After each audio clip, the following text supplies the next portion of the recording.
1, 2.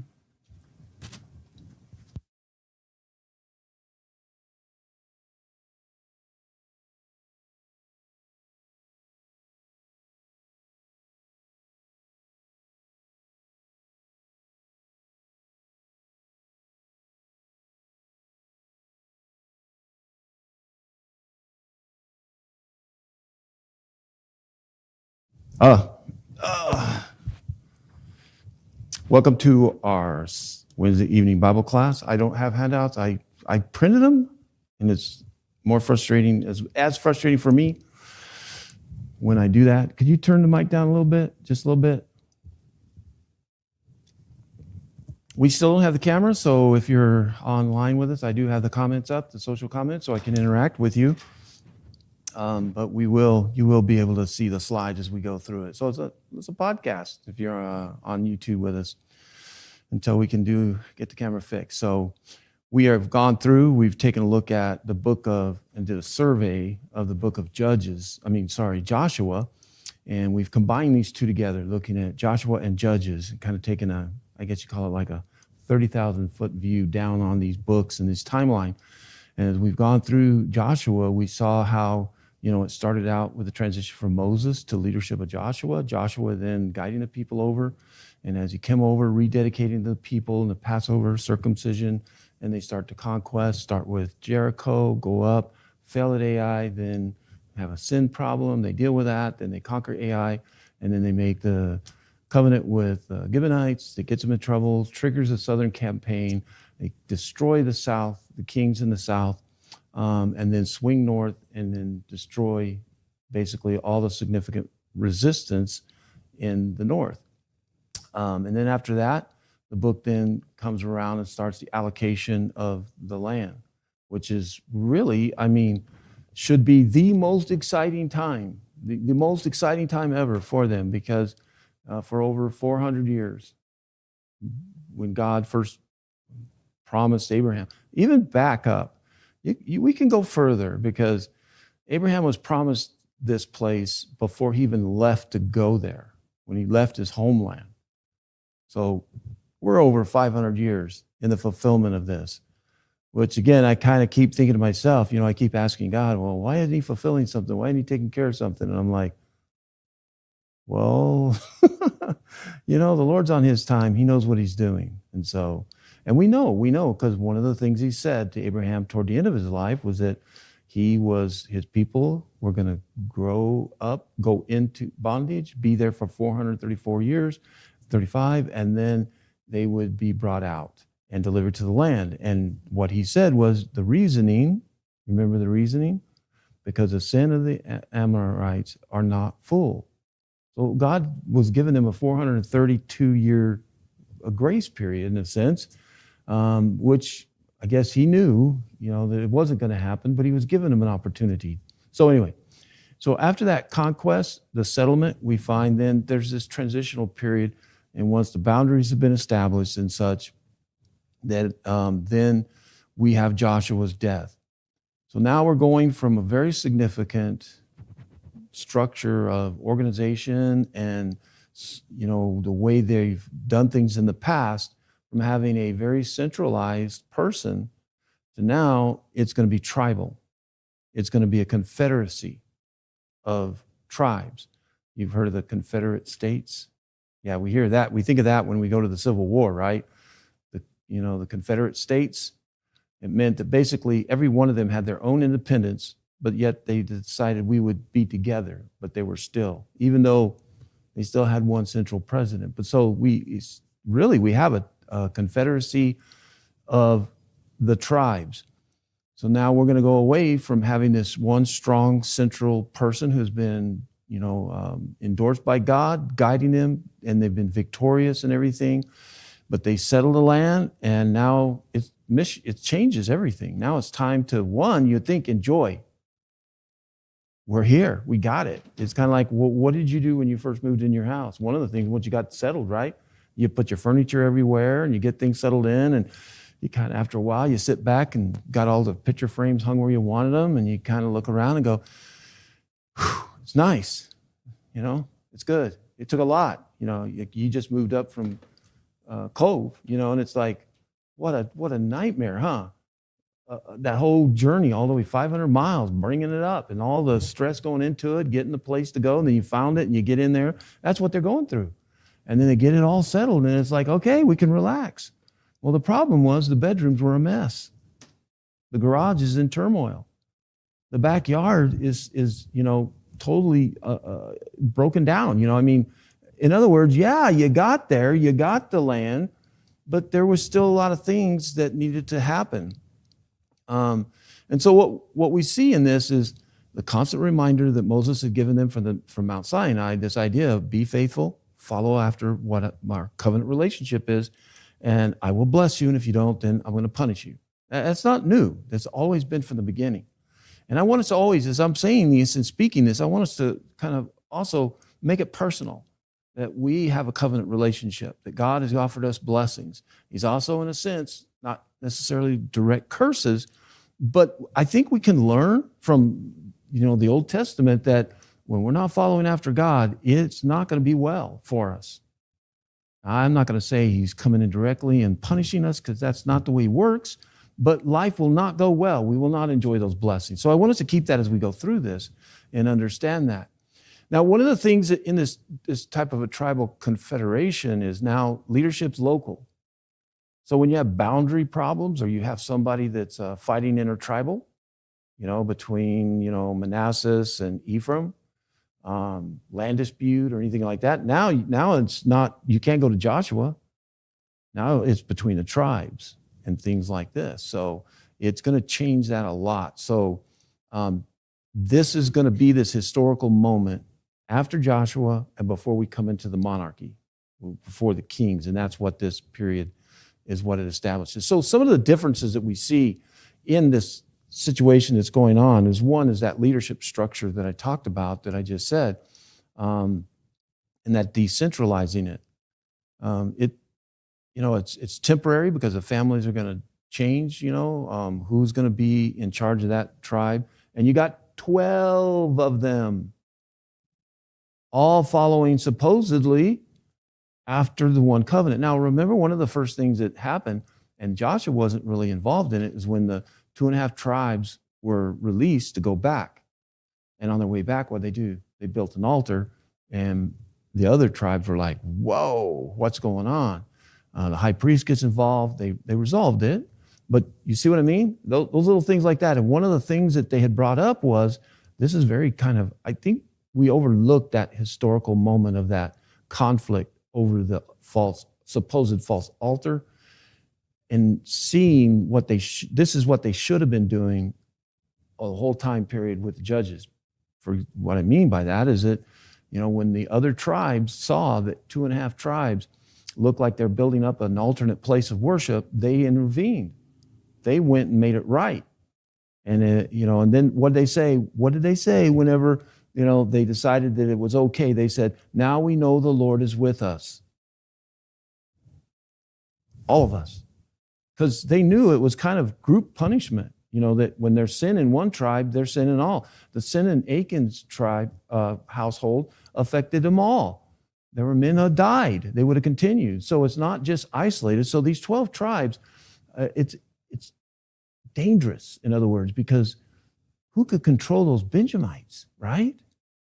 We need those guys. If you got one of those tribes, who's going to do it? Manasseh, the elder of the tribe of Judah? What right gives you to come into here, into the Benjamite area, and tell us? We're all equal. So you can just see a little bit of that. But this is almost, this time period, I've reevaluated and looked at it, and it feels like that one of the things that I see is it's a teaching period. It's almost God let our natural direction to happen. In other words, this is what happens when we do it our way.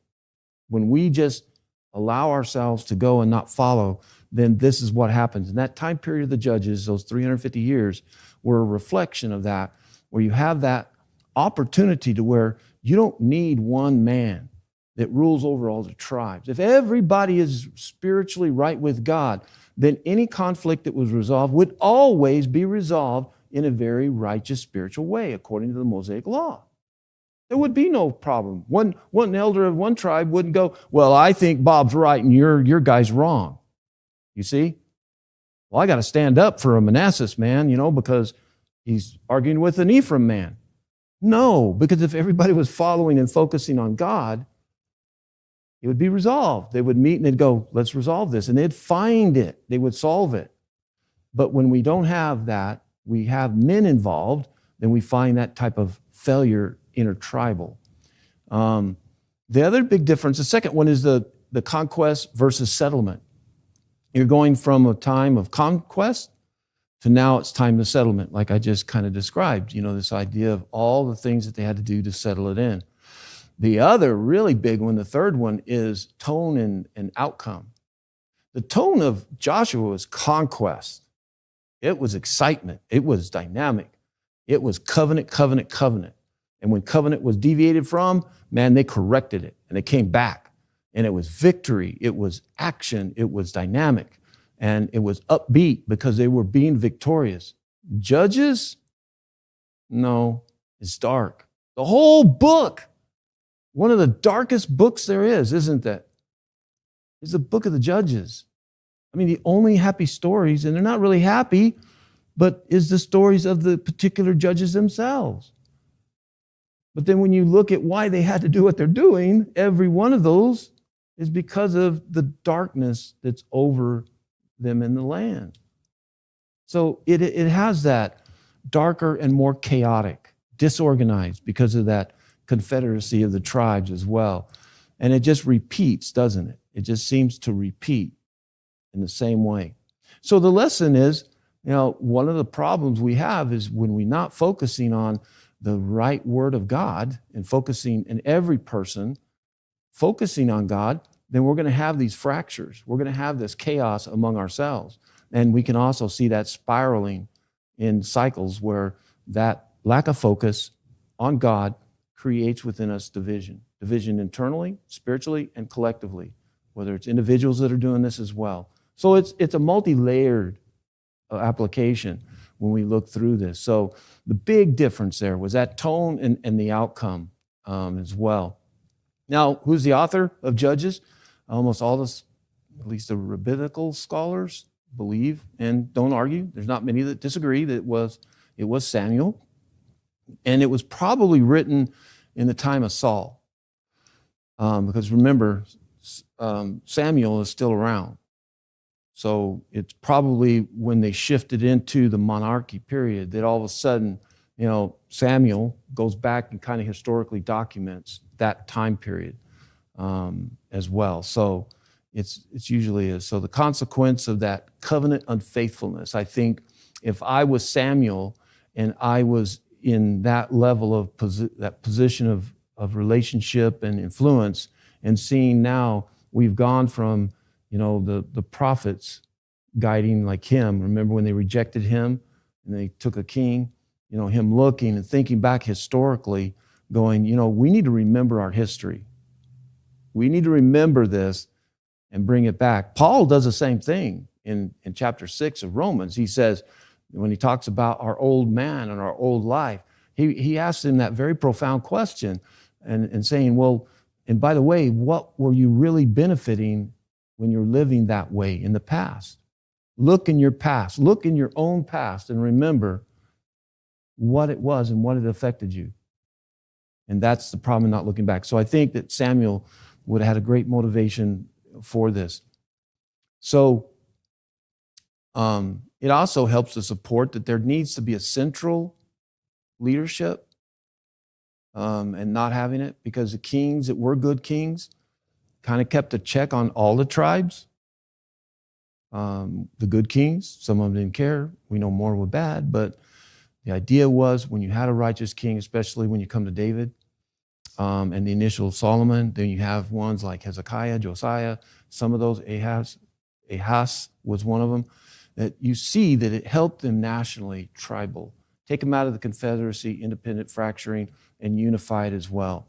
And helping, running parallel with the priesthood, because the priesthood is supposed to be the theological side of helping the people stay right, and then the enforcement the authority was coming then from the king, because they had rejected the king of authority, which was God. So the cycle begins as we go through here, which is start out, they become comfortable, complacent, and they start forgetting about God. That's one of the, if you read the first 3 chapters, the introduction alone you start to see this happening right away, as these generations are passing. And that's what you have. The cycle is really around generations.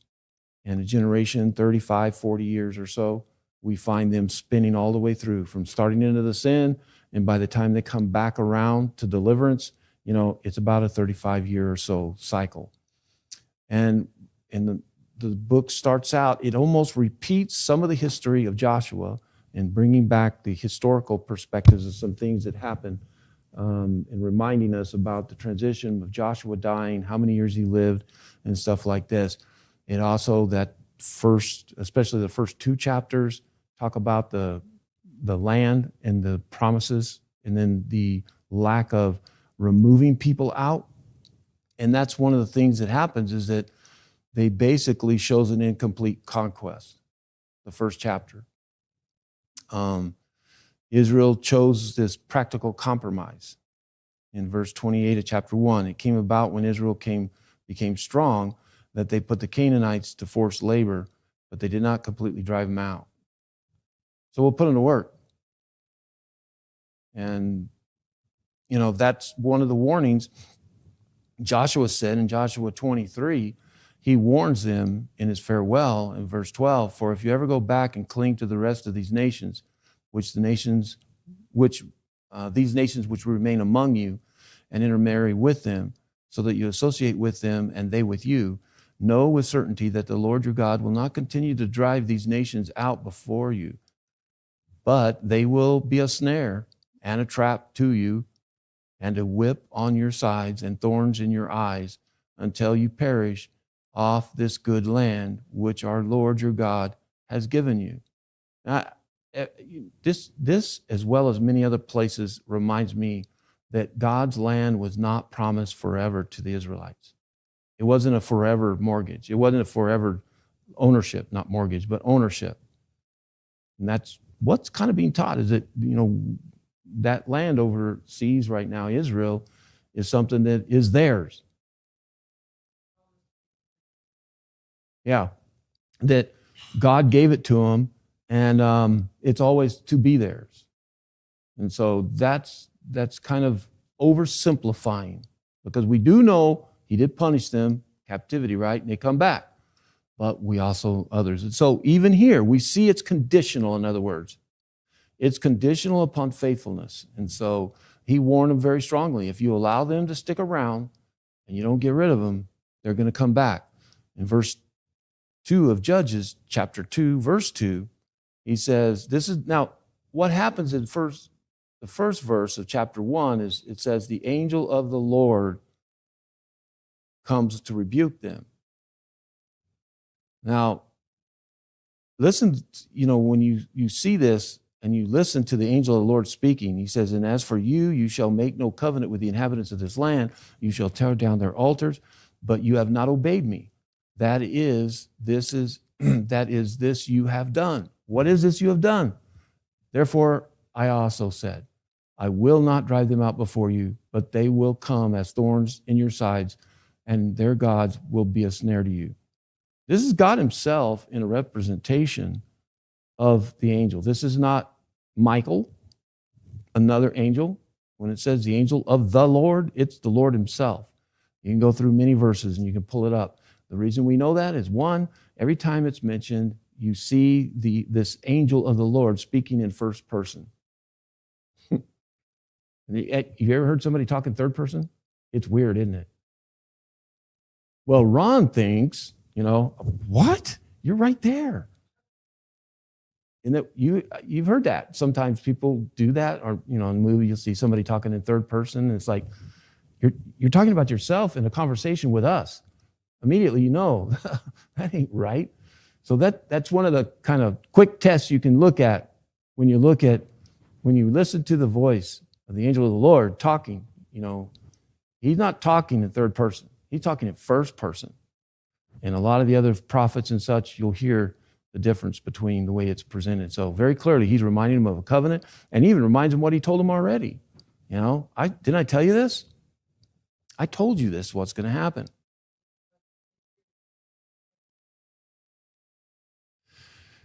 That is, I believe it is. I believe it is the pre-incarnate. And there's a lot of scholars as well who do believe that it is a pre-incarnate Christ because of the behavior. The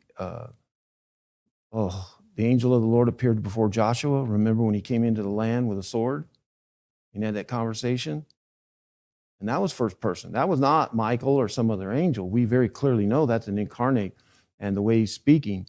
And then also that same one, when we hear the Lord speaking through the burning bush, and then we jump and listen to Jesus, you know, talking about holy ground, you know, or telling them about I am, you know. So there's absolutely some very, very strong links to saying that this is probably Jesus talking to them, which blows my mind, right? Because it's like every time I think about Jesus talking to all of these people in the Old Testament historically, and then I think about him on the Sea of Galilee, sitting around feeding people, you know, talking to Peter and them around. I mean, you'd almost say that he could look over at him and say, you have no idea what I've seen. You know what I mean? Millions of billions of people that I have seen before you, conversations, you know, and how humble it shows that here he was in the flesh, and yet he was talking to the people. He talked to Joshua, he talked to Moses, you know, things like that. So yeah, it is. It's kind of a neat, amazing thing when we think about that. The core issue is covenant violation. Our core issue is covenant violation. We just call it sin. But when we sin, we're transgressing against our covenant relation, isn't it? So, you know, making peace with the world and trying to mix things together with the world's philosophies and think it's somehow still godly is what they were doing. They're mixing these religions that they're going to try to thinking that, well, if I have Yahweh, he'll be on top, and all the rest of the societal values and things and different false gods, they think they're still right with God. No, you can't. We can't mix our moral values and compromise, because compromising corrupts the whole thing. And that's what's interesting about the marriages, the requirements of the marriages, saying, you know, not to marry because that corruption would come into them. It's not that he was racist. It was the fact that he was saying that's what's going to happen. The influence is going to come in and you're going to take on those false gods and such. So that was an interesting correlation as well about our living in this world, is that we have to be very careful.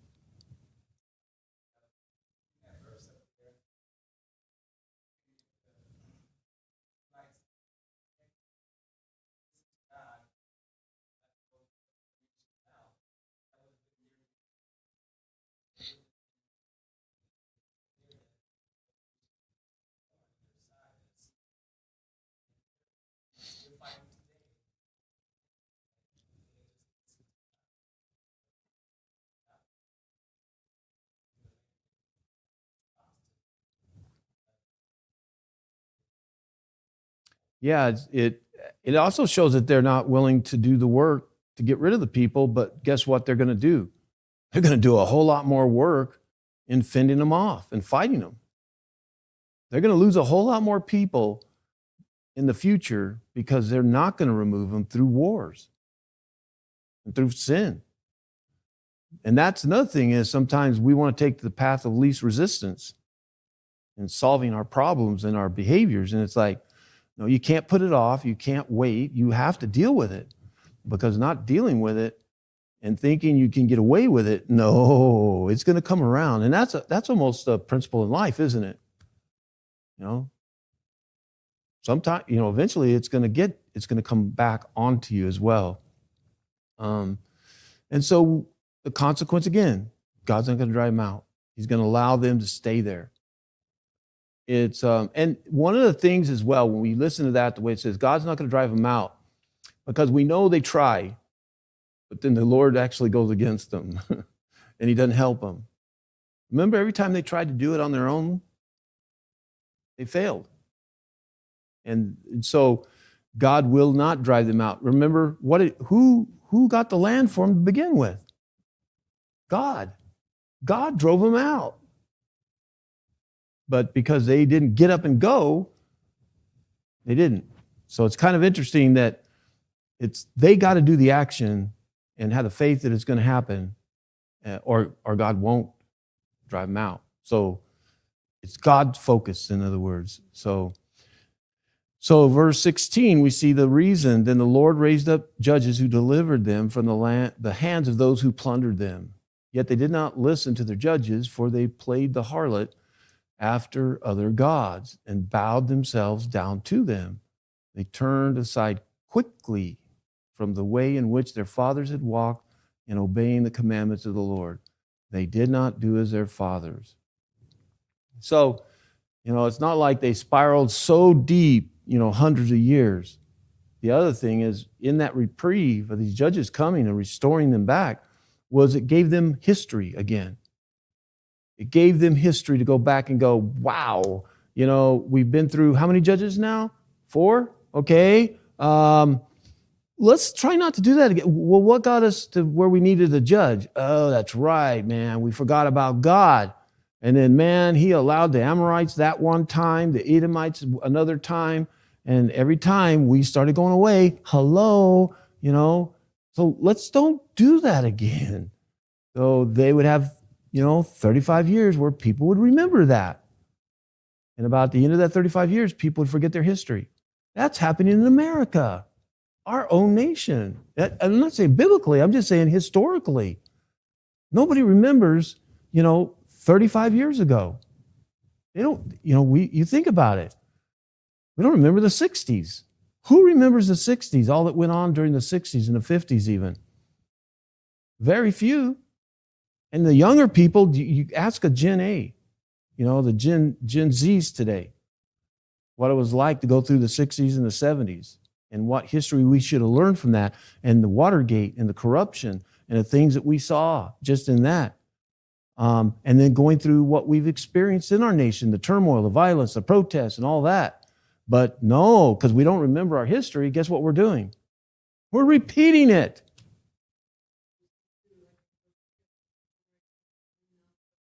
And they didn't know God, and that's the issue, isn't it? And they could have known him. In not only not knowing their history, they lost that knowledge of the history and God. What got you out of it? So it's kind of like a two-way snapback. In other words, there are two boundaries, guardrails, left and right. If you go too far this way, you can remember historically, we got punished because what? We didn't punish God. Oh, God, that's right. And you remember God. God's the one who got us out of it. Well, God said he wasn't going to protect us. He put us in it. So you kind of have like guardrails to help us. God fundamentally always, and then historically remember what happens when you go away from God. Look at the historical evidence, not just the fact, we haven't been going to do enough faithful. No. Look at your life. Look what happened to you. And then go, it's because I forgot God. So it was kind of both in losing and forgetting their history about what happened why they needed that last judge. You'd think that last judge would have been saying, that's the last one. We're not going to need another one. We don't want to go through that again. We'll remember, right? And maybe that's also one of the problems of them being a tribal confederacy. By being fragmented, they didn't have that unified nationality of unified in remembering that. And they should have been acting like they did with the 2.5 tribes when they tried to go astray. They thought they were trying to go off and build them an altar, right?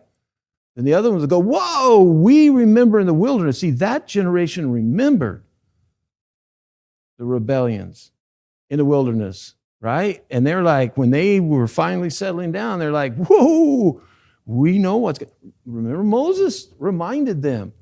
Whenever those 2.5 tribes tried to come to them and say, hey, we want to stay on this side, Moses lost his mind because he remembered what? When they sent the 12 tribes spies in, they failed because 10 of them refused to say we could do it. And so whenever he saw two and a half tribes trying to say, we want to stay on this side, he remembered the history. And that's why it's like, no, we're not going down that road again. So yeah, it's just, and that's what creates that cycle. The first three judges aren't real exciting, you know? Now, well, it is in a sense, because Othniel is an important historical person, right?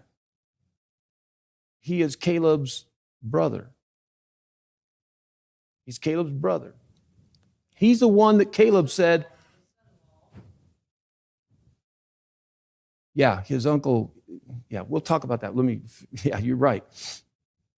It's a little more complicated than, but Othniel is the one who, when Caleb was trying to take a certain city, said, whoever can take this city can have my daughter in marriage. And his brother took the city. So he gave his daughter to his brother. So he married his niece, which was, by the way, in Mosaic law, that was legal. Now, there are other relationships, aunts and things like that, because I went and looked it up today, you know, and I thought, whoa, is that okay? It was.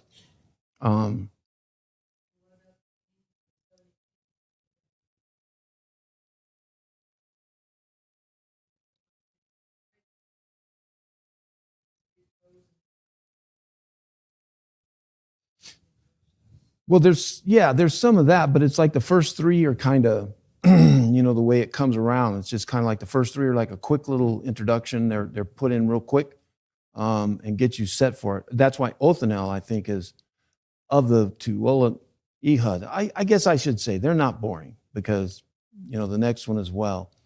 But we see this idea in the very verse 10 there, you know, that they had already gone through, he allowed them for 8 years, right, to be oppressed.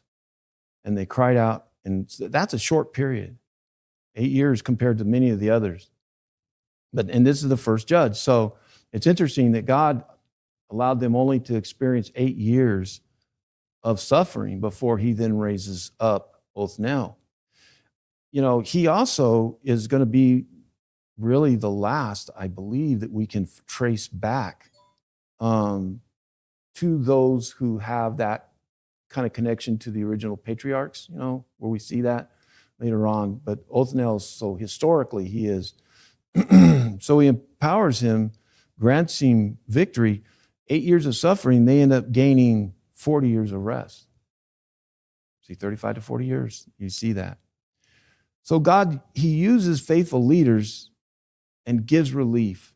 But the lasting peace is still always dependent upon obedience.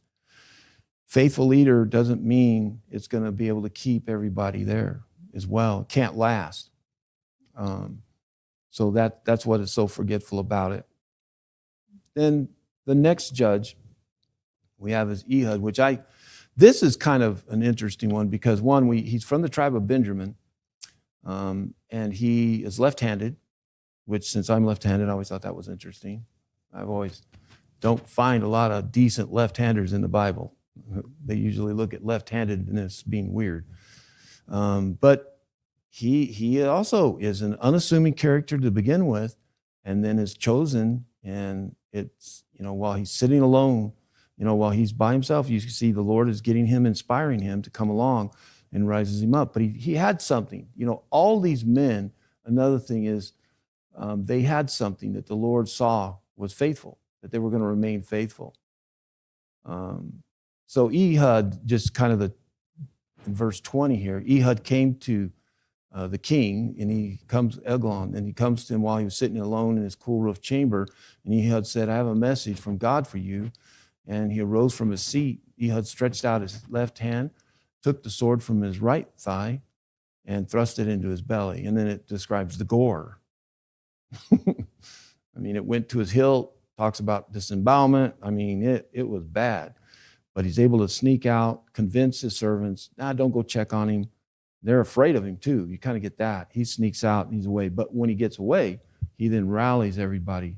That's why I mean it's very quick story, because why would all the 12 tribes just because he gets out there and calls them to battle. This is the day of the Lord that's given us, and they all come. There probably was a little more in the plot, but that's not the important. The important part is showing the way that he had the courage to go in there by himself and then get the king to make himself vulnerable like that. It wasn't like he charged the fortress with an army. He by himself went in there. So and after Ehud, by the way, it was Eglon, and it was the Moabites this time, and they punished them and made them suffer for 18 years. So you notice it's getting bigger. Now it's 10 years longer. It's longer now. It was bold. It was unexpected the way he did it. And they end up enjoying 80 years of rest for that. And I think in this point, God's deliverance may come through surprising ways that you would not expect, the way you could deliver it. And I think that's a lesson for everything with God. Many times we have a certain expectation of the way things logically and should happen, and they don't. They come out in a completely different way. And it shows that God will find the right person for the job. I think in all these judges is one of the things is that he never picked one that failed. They all failed. They all were successful. They all answered the call. Gibeon waffled a lot back and forth, but we'll see, when we talk about him. And then the last one, Shamgar, this is the one where he strikes down the Philistines with an ox goad, 600 Philistines with an ox goad, and he also saved him. So he's one that's about all we kind of know, So an ox goad, though, doesn't say that we don't know if he had an army. It doesn't say that. It says he did it. It always blows my mind. 600 men? Even the worst mass murderers in America were never credited with 600, that are able to do that. Where else?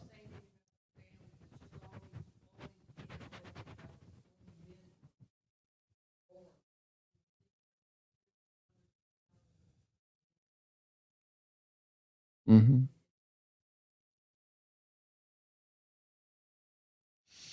Yeah, the casualty rate and the death rate of some of these battles are overwhelming. I don't want to undervalue the loss of any life in combat, but if you look at the sterileness and the surgical precision that we can destroy and kill people today, I don't have to look you in the eye to kill you. You can be far enough away and I can shoot you. I can drop a bomb on you. I can use drones, right?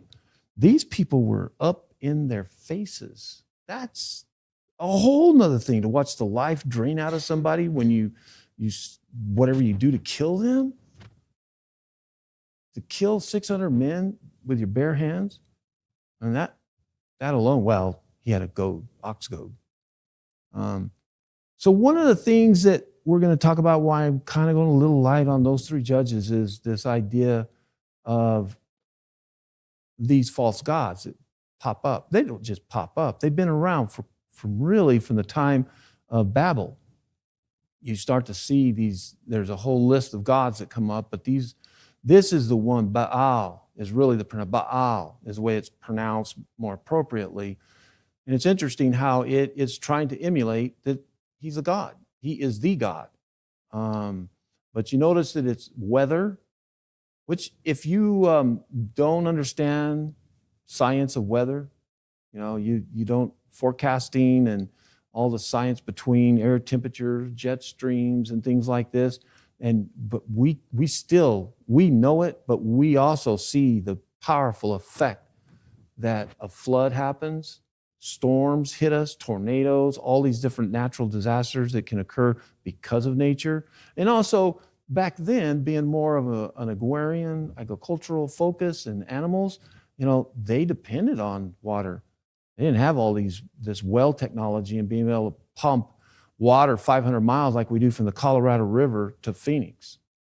If it didn't fall, you didn't get it. a lot of times, or you didn't get it out of the river. So there was a lot of life force connected to surviving by looking at and ignoring the real God. And so you start to look at water, and you look at these things. And so this kind of comes together in this Baal. It is an interesting study to go and look, because you start to see, if you're a Christian and studying all these false gods, how they parallel one characteristic of the one true God, but not all of them. And some of them will have what they proclaim is all, but then they have these other gods, and it's like, but it's all just kind of like a fake shadow of the one that's real. And when we go into the Gospels, like we're studying on Sunday morning, and seeing what that one man, Jesus, Son of God, is doing by walking on water, healing the lame, doing all those things, and then go and look at what God did to all the Egyptian gods. Every one of those plagues that he used killed an Egyptian god. Every one of those were targeted to one specific Egyptian god.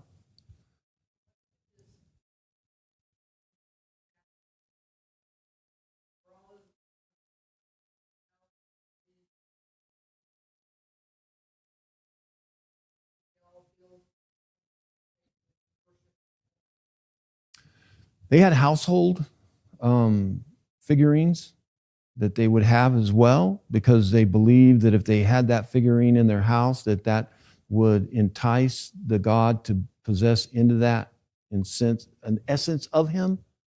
And so if you had that, then you could see, and he was in that thing. There was a sense of him existing in it.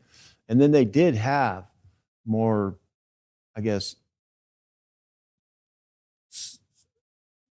organized religious worships through their priests, that they would have bigger idols and such. But it would go all the way down to these little, like this one's more of a miniature. And there's some variations, because Baal has been around. And so as you go through the Hittites and you go through all the different cultures, they varied it slightly. But what's interesting is the same story seems to be the same, stays in there. This summary of what I'm showing here. The other one we hear a lot about, and these are the two gods that infiltrate. That's why I'm highlighting them, because these are the two primary ones that infiltrate Israel and create the most thorn in their sides, I guess you would say. She was considered the queen of heaven, Asherah. Again, you notice that there's this, if we go back and look, one of the things is sexual rituals in their worship. There was something about, now, because if you think going back, whenever we were created, something that was sexual that God had created was for procreation, life, to create life. And it was something very beautiful and perfect and necessary to populate the world. Go out and populate. And also think about it, if you were a clan, how did you have wealth? Well, you had a large family. And you had healthy children, and their life expectancies and birth rate survivals were lower. So if you got your kids wiped out with some disease or something, who's going to go out and work the fields? Where's your wealth? In America, it wasn't until the Industrial Revolution, and we moved away from farming and ranching, but you had families that were 12 children. My grandfather had 22 brothers and sisters. 22. He had 11 with the first. My great-grandpa, I love this story. He had 11 children with his first wife, and then she passed away. He remarried, and he had another 11 kids. You should have seen the family reunions in Weatherford, Texas. I don't even know them. I was like 10 years old, and there were 300-400 people there, and they're all related to you. I'm like, it wasn't until years later I was like, but that was one of the things, because they were ranching, they were farming, labor. So there's a part when you coming back to this idea of the fertility was a part of wealth and survival. Who's going to take care of you? They didn't have Social Security. You better have enough kids, And of those 22, how many are going to stick around and really care for you, or stick, or even live long enough? So that was, take over the farm. And then while you're old and decrepit and you're just struggling to live, they'll be out working the fields, bringing in the grain and the food, and you'll get to eat while you finally pass on.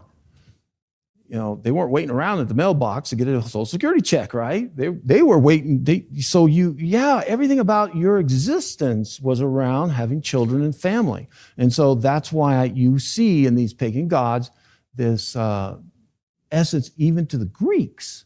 I mean, that fertility. Diana, when we go into the New Testament, the temple prostitutes. Diana is basically, Asherah. That's what she is. I mean, they don't go away. It's kind of interesting. And what was she? Motherhood. So Baal's the Lord Father, mother. And this is where, as we go through later on, you see where the worshiping of trees or poles, you'll see references to that as well. The thing that they were also doing in this worship is, like I inferred earlier, is about the idea of trying to mix the two, thinking that they were still worshiping God. In other words, you could have an Asherah or a Baal, a figurine, on your coffee table, and then have your Torah sit next to it. And all's good. Because I got my Torah, I got my law of Moses, and then I got my Baal.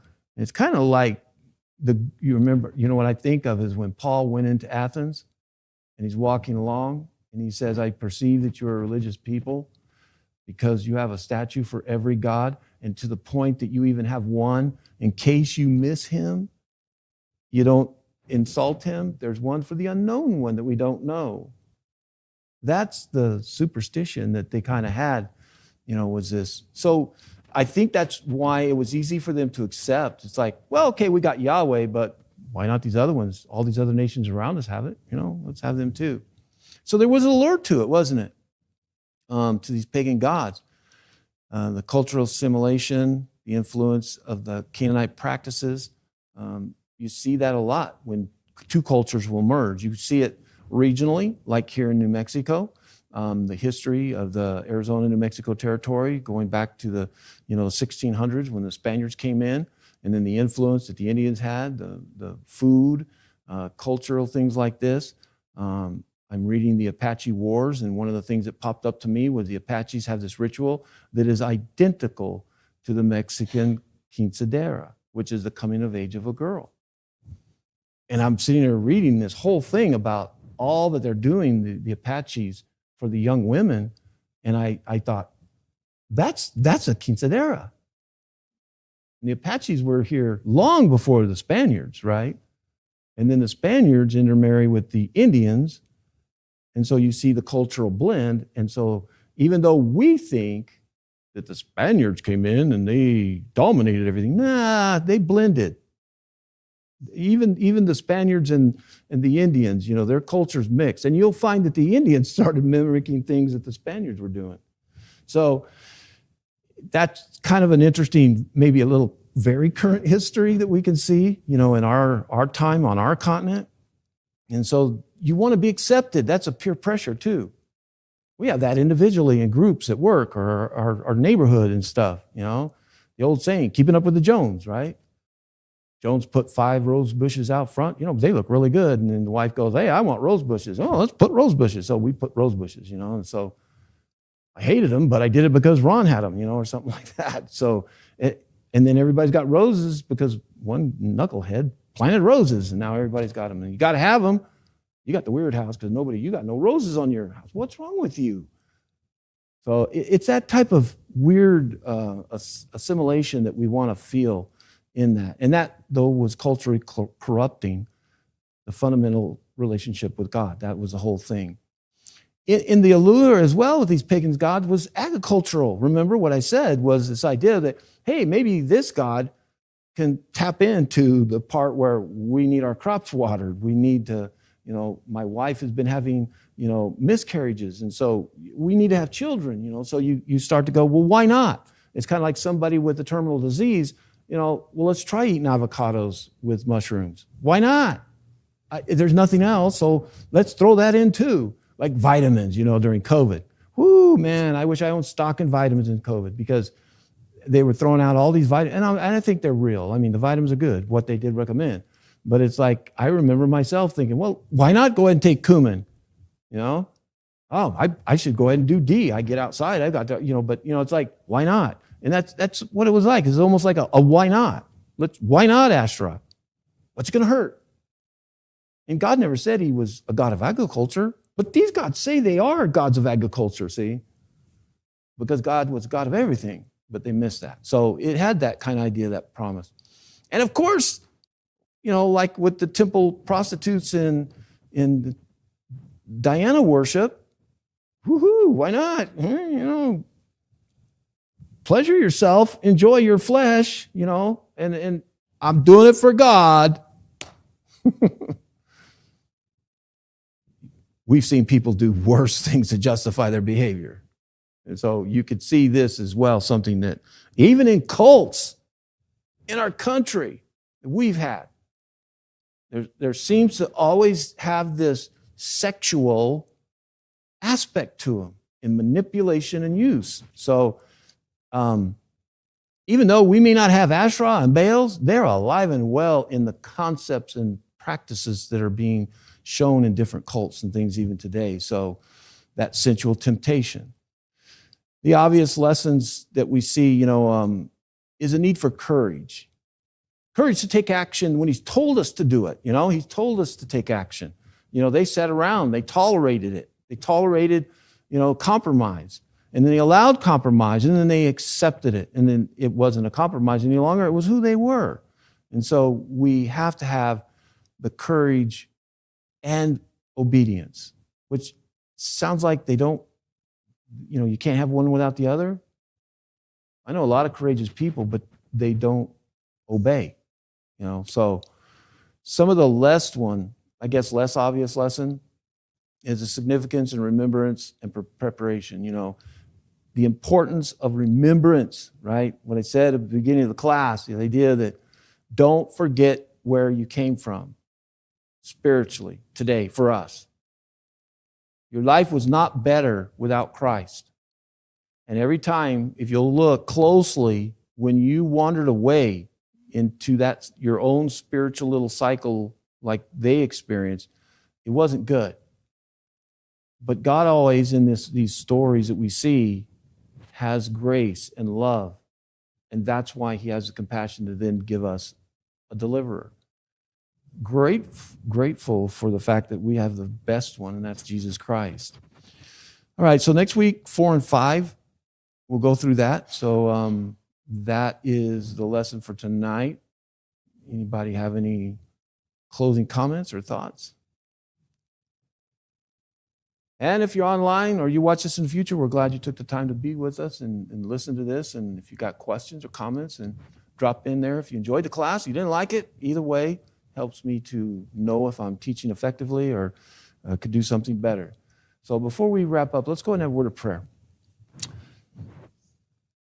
Our most beautiful Father, what a wonderful book that we can learn from, even though it's very dark and sinful, but we can draw so many valuable lessons to help us spiritually, to keep us on the right path. We hope that we would have the courage and the obedience to be faithful to you, Father, this week. Help us as we journey through this world. Help us and bless us as you have in the past. And we ask you, Father, humbly that you forgive us of our sins. We ask this in Jesus' name. Amen. All right. Till we see you again. God bless.